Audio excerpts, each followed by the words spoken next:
Hey, what's up, Fit Fam? It's that time of the month again. We're going to do our video for our March Strength Club workout. So we're going to start with workout A here today and go over everything.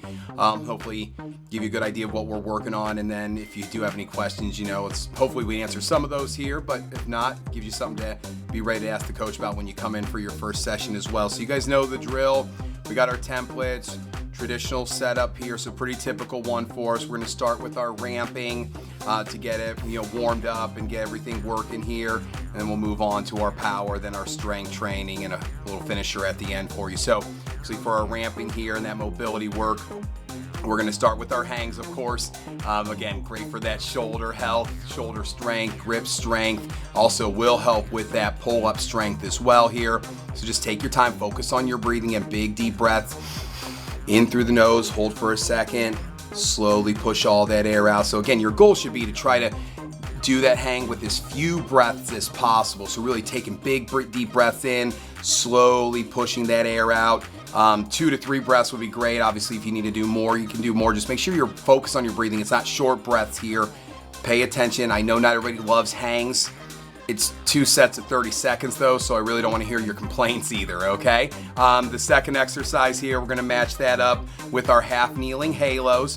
So you'll use a kettlebell here, upside down to get started. Squeeze that back glute, or taking it over that shoulder, as low behind your back as you can, and then over to the other side and back to the center.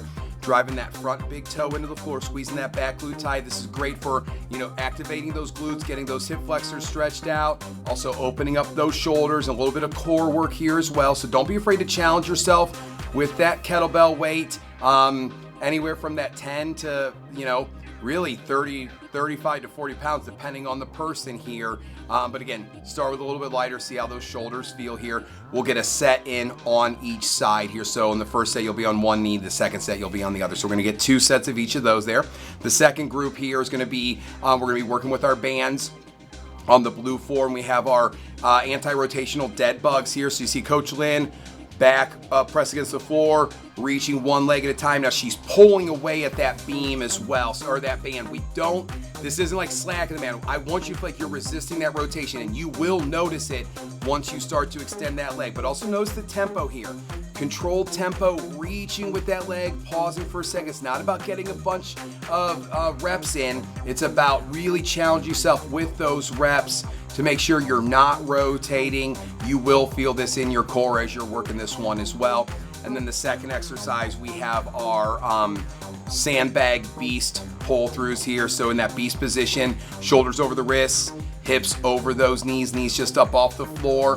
Think about pushing those knees apart as you're working here, so we're not letting our hips shift.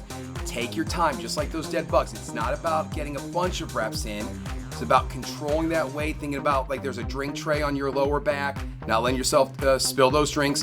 Obviously, if you need to at any point, you come down to your knees, take a couple deep breaths, come back up when you're ready. You can also just hold that beast position if you need to there. So we'll get 2 sets of each of those, and then we're gonna move on now.